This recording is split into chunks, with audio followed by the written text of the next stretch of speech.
Hello friends, and welcome to my YouTube channel Simply Stocks. And today I'm going to talk about advanced enzymes, one of the stocks for which a lot of request has come in.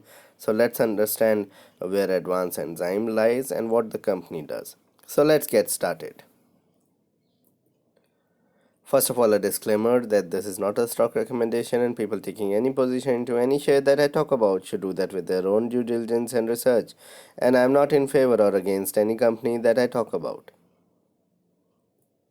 Before I talk about advanced enzymes, here's a small request that kindly support me on Patreon. And once you do that, it will help me grow the channel. It will help you also ask me questions on a daily basis. The membership starts with $2 a month, in which you can ask me a few questions a month, and goes up to $10 a month.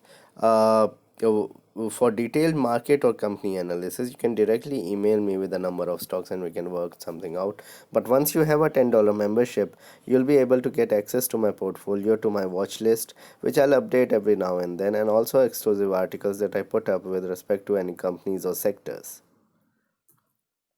Now about advanced enzymes, present in India since 1958, so established in 1958, it's a 60-year-old company. It provides a number of nutritional enzyme combinations for various industries.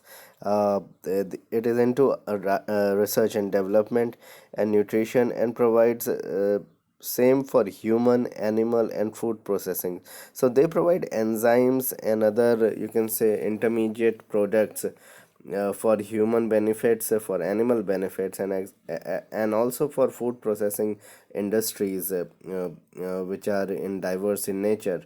Some products or of them are the fungal lactase, peptizyme or some dietogenics and enzymes for baking, fruits, and yeast processing.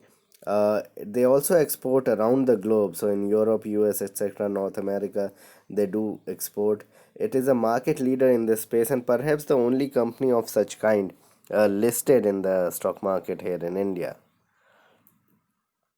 If you look at the financials of the company, then this is Q3 numbers for FY20 versus FY19, and you had a sales which was flat at the moment, and the profit slightly dipped by half a percentage point. It is a completely debt-free company, and with high promoter and institutional holding, it has only 14% free float.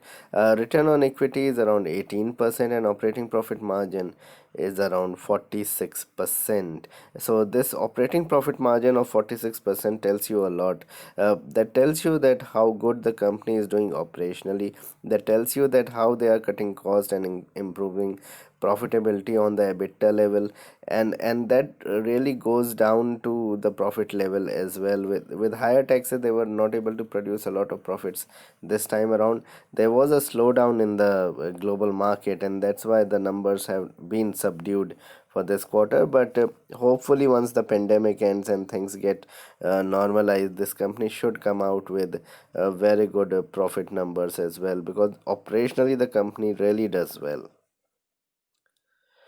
So if you look at the performance of the stock has been subdued in the last 4 years. It has continuously been coming down, and that is where my eyes went to the stock, because now it is looking extremely attractive.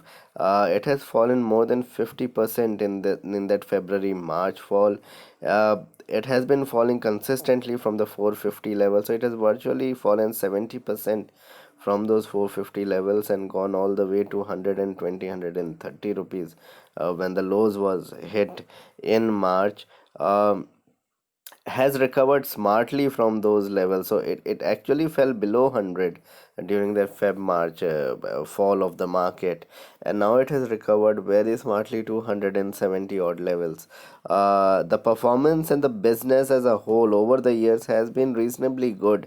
It hasn't been really out, like it hasn't been very bad for the stock to be warranted to have fallen so much. It currently trades at only 14-15 times earnings, and that is where I feel that the stock is slightly undervalued.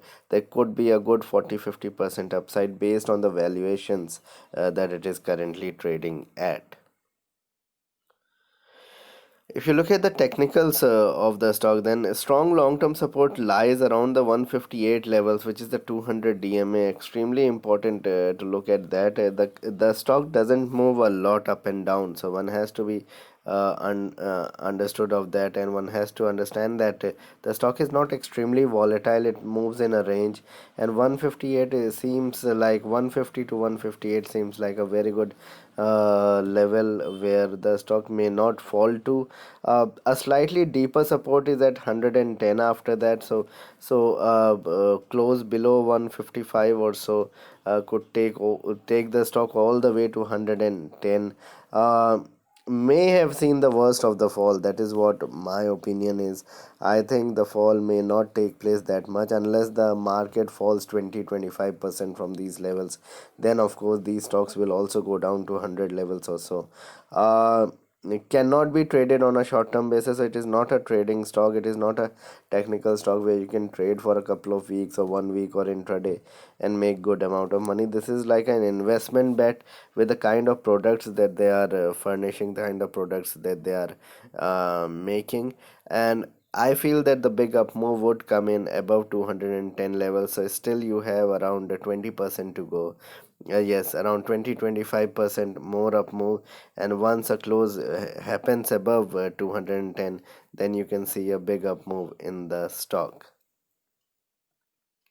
So what needs to be done? In my opinion, you can buy for long term at these levels. Around declines to 160, 155, but you should be patient in this. Have a good 3 to 5 year time frame at least.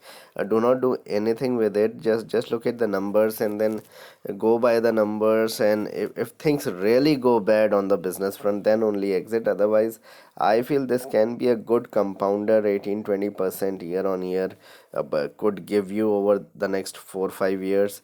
It is a very good niche research and development company, so one need not to be worried in the kind of business that it is doing. It is a very good business that is into not quite pharmaceuticals but do serve companies in pharma consumption and everywhere else. So it is a proxy play to virtually 2 3 industries that you can do with advanced enzymes. Yes, profitability has shrunk over the quarters, but once everything normalize on the global front, the company would come out with a good set of numbers. Have less than 10% exposure, no more than that, and then you'll be fine. And do not average on the way downside if a downside really comes up on a in a big way. So this was my video on advanced enzyme. Please like and subscribe my channel and hit the bell icon so that you can get my videos straight away when I post it. Thanks a lot for watching.